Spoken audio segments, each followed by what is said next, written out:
मतलब चारे से लेकर फसल तक सब उसकी जिम्मेदारी। अगर फसल नष्ट हुआ तो उसकी घाटा, और अगर फसल अच्छा हुआ तो सारा का सारा लाभ मिडिलमैन खा जाते हैं। बस 20 साल का था प्रेम शंकर मीना जब उसने अपनी खेती को नष्ट होते देख नहीं पाया और खुद की जान ले ली।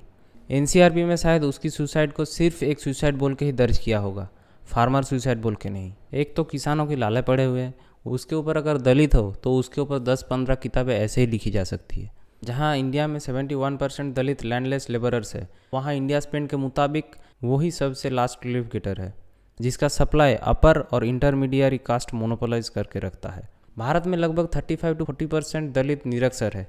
शिक्षित तो होने से रहा, अशिक्षा, अस्वस्थता, कर्ज, जातिगत भेदभाव, अर्थगत भेदभाव, जलवायु, अमेरिकी विकास, इन सब से उठ के किसान अपना हक मांगने चला था दिल्ली सरकार की नई फार्म बिल्स को प्रोटेस्ट करने के लिए। 2021 में मिनिमम सपोर्ट प्राइस, अच्छी प्लेटफॉर्म खुद के बिजनेस के लिए, इरिगेशन की सुविधा और खेती में कॉरपोरेट को ना घुसने देने की मांगे लेकर किसान पहुंचे थे दिल्ली बॉर्डर के पास। पर वो कहते हैं ना, घर की मुर्गी डाल बराबर।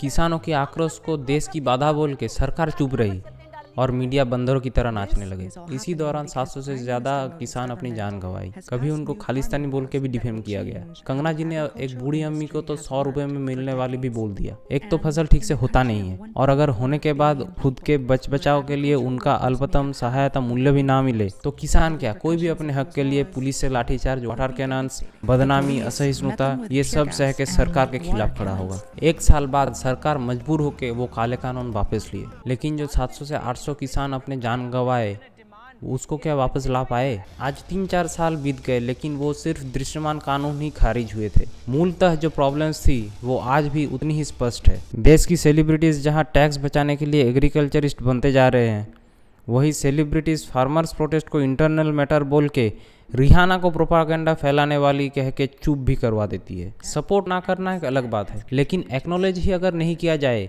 तो एक पॉइंट पे आके हिम्मत टूट ही जाती है। एक भी इंसान, चाहे वो किसान हो या ना हो, अगर सुसाइड कर लेती है तो उससे एटलीस्ट 3-4 लोगों को डायरेक्टली आर्थिक संकट होती है।